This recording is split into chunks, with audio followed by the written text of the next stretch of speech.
Hi, welcome back to the farm. My name's Roz, also known as Passion Flower, and you'll find me here each week talking about my farming and creative life.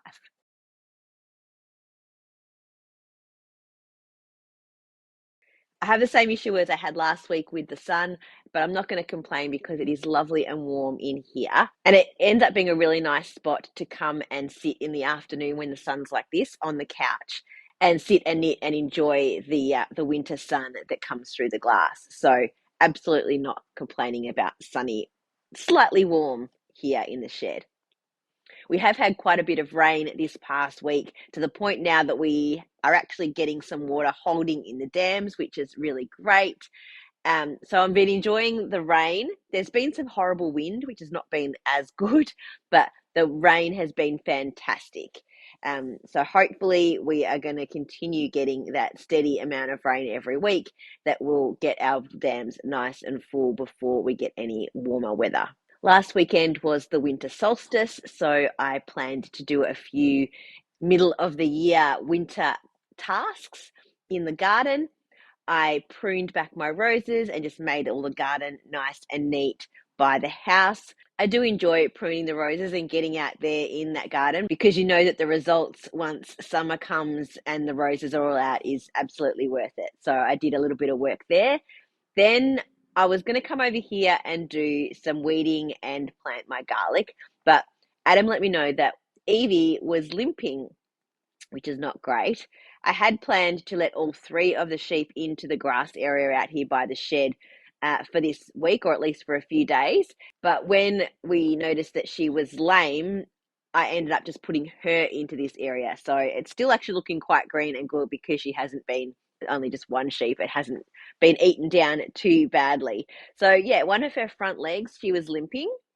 And so we couldn't really tell what was going on. But I had noticed the day before that all three of them were chasing each other. Like one would be chasing the other two, and then they'd turn a corner, and then they would turn around and start chasing. Anyway, the chaser became the chaser, and vice versa. So I think she must have slipped and strained something. I'm hoping it's just a strain. She looks like she is able now to put a bit more pressure on it and walk around. She's definitely not just sitting lame and not able to get up and graze. She's grazing right now as we speak. And she's getting a little bit, she was barring at me like a little bit impatiently, like, why am I not in with the others? So I might have to get her back in there in the next day or so. I'm trying to see if she can heal a bit better, but she's definitely putting more weight on it now. Well, what we did when we first noticed it was get her into the little run that we have. Then I was able to flip her, or Adam helped me to flip her because quite heavy. And I checked her feet, and it didn't look like there was anything stuck in her hoof or anything wrong with that. I have my shearer check their feet every time he comes out, so they get clipped and taken care of. So then I touched all the way up her leg and like tried to move it around and everything. She wasn't super tender anywhere that I could tell, and it didn't feel like any breaks. I mean, I'm not a vet or a doctor. I don't really know. So I made a decision that I would just give her a few days and see how she went. Um, and she was still wanting to move around and put a little bit of weight on it, but it was hanging quite limply. Whereas today, she's actually putting a lot more pressure on both, and it like her like the ankle joint where her hoof is actually like now sort of sitting properly on the ground when she's standing rather than having it timidly off. So it looks like she is making some improvement, which is really good because I didn't want it to be broken. And I just want to give her a few more days now before I put her back in with the boys because then they'll all be excited and there'll probably be more running, and that is not going to be any good if she's got like a torn ligament or something. So a few more days hopefully, and then what I might do is bring them into where she is, which is a smaller space and it's flatter ground, and then introduce them back into their paddock, which is on a bit of an angle, which I think is part of what ended up being the problem. That they kind of got all twisted up somehow. So no external cuts or anything, hopefully just ligament damage. And she's got water of her own. She's had all this green grass, and hopefully she's on the mend. But that's been a little bit stressful, and I've been making sure to check on her every day just to make sure that she is getting better and not worse, and I feel confident that she is. After I'd put her in this area by herself out there, the boys were a little bit antsy for a while. I stayed out in the garden to sort of watch her, and also then I planted my garlic and I did some weeding, and all of the weeds that I was pulling out, I was throwing over and giving to the boys because Evie was having all of the grass treats by herself. So yeah, so I got my roses pruned and my garlic planted and did some gardening while also dealing with a lame sheep. I am looking forward to the school holidays. We have one more week of work and then I have 2 weeks off.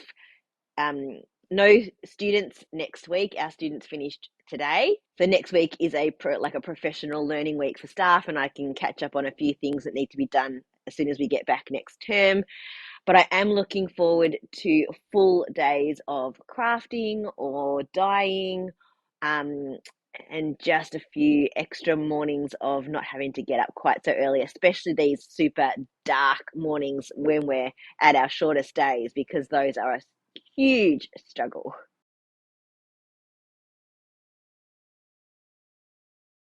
In terms of business life, I have not done anything at all this week. It's been a complete rest week for me. Um, I do have a couple of online orders that I need to pack that have come in the past few days. So that'll be the first thing I will do this weekend. And I also need to start looking at doing stock takes for end of year financial stuff, counting all of the yarn that I currently have, and making sure that all of my financial spreadsheets are updated. Super exciting, not fun things to do, but very important. And if I can get it all sorted over the school holidays, is probably what will end up happening, then I don't have to think about it after that. It'll all be done. And as soon as my tax return is available to do, I can just go in and do it all.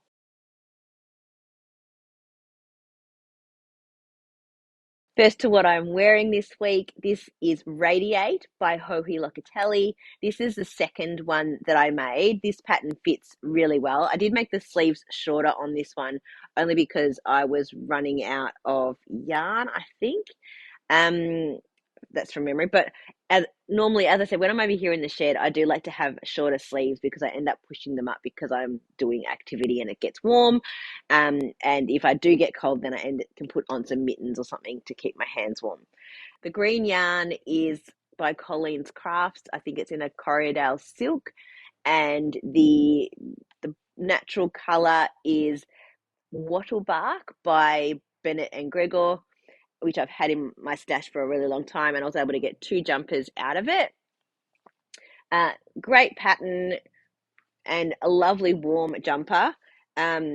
This yarn is so soft and beautiful against my skin and really warm.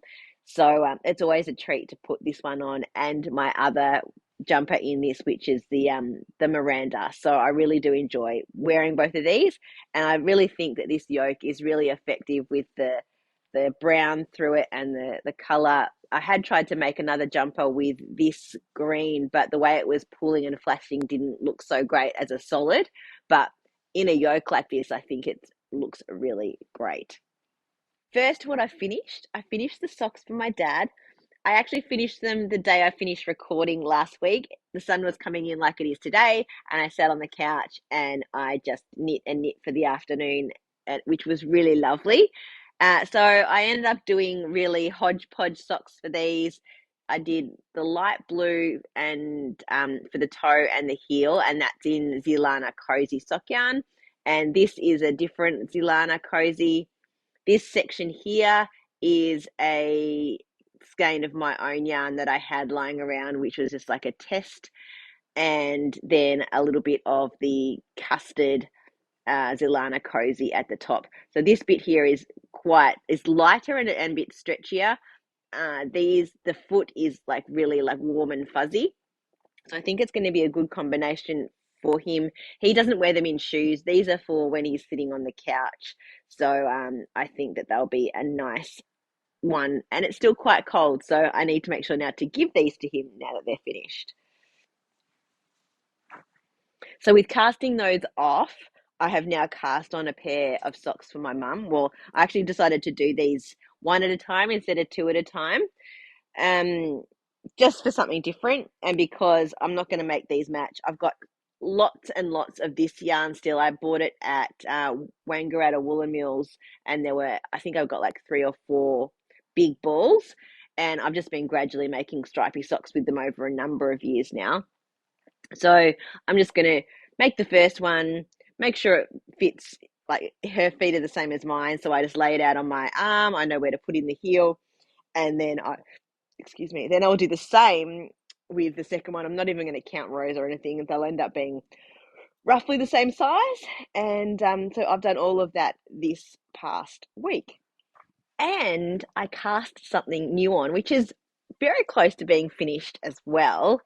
Last week I showed you the yarn from the Knitting Man Recommends, which was the Secrets Within on the Mr. Wuffy base. That's the Knitting Man Recommends card there. So I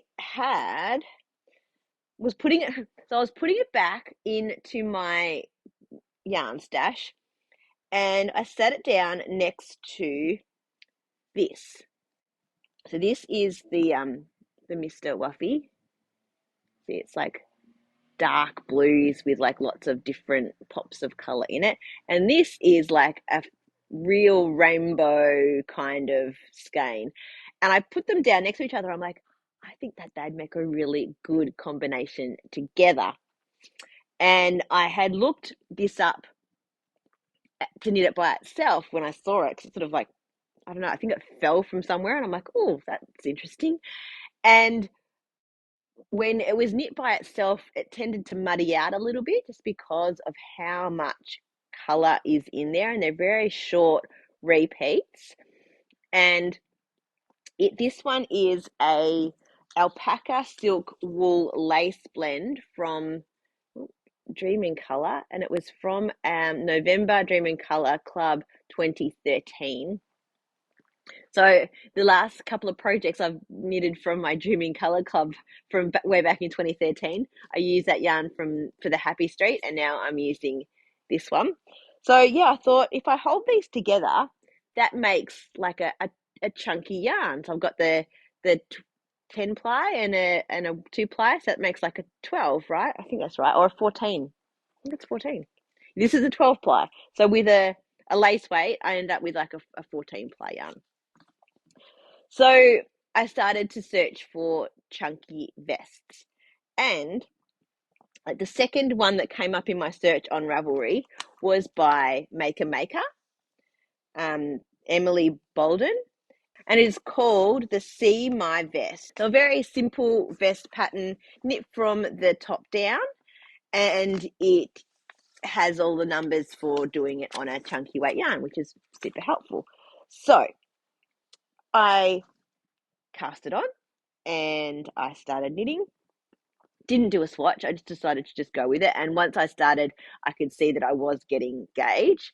And here is, the sun just went behind a cloud. Can you tell now? It's like super dark. So sorry about that.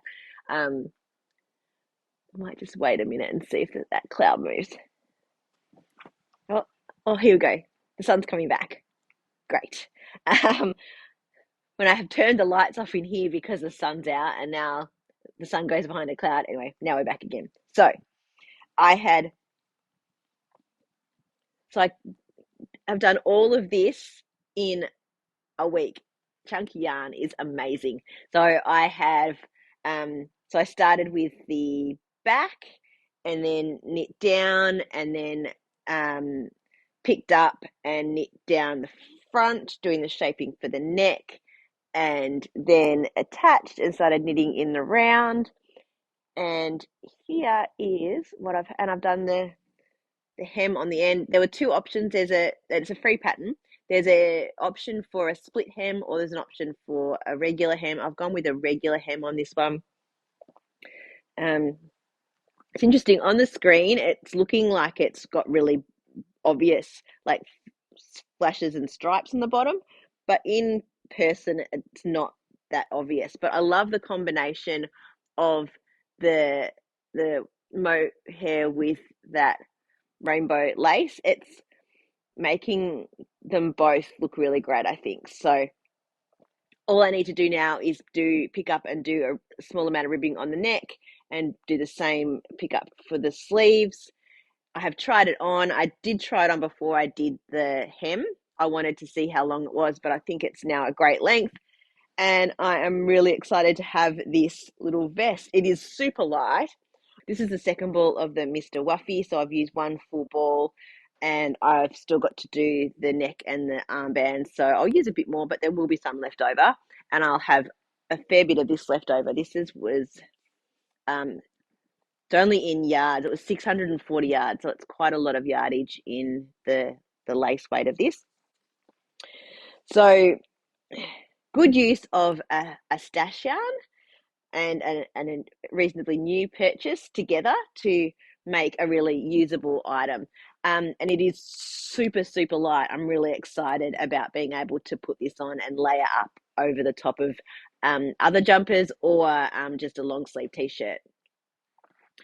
And I have a couple of other sort of randomish skeins in my stash, a couple of chunky, like Noro kind of skeins that I think I might be able to put together with some mohair or lace weight yarn to make the right, like chunky version, and knit a few more of this kind of thing.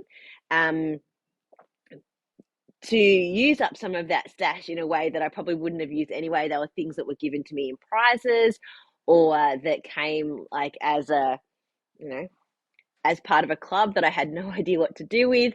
So I'm enjoying knitting on this and I'm enjoying using some things from my stash. And this is like such instant gratification to be able to get like a whole garment done it'll be within 2 weeks. So that's pretty exciting. And I've stopped doing this mostly because I was at a point where I needed to pick up and I didn't want to pick up the stitches at night. And so I've just been knitting on the socks instead. So yeah, I should have a finished object to share with you next week.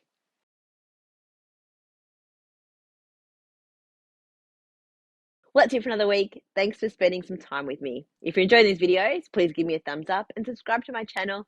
I look forward to seeing you next week on the farm. Bye.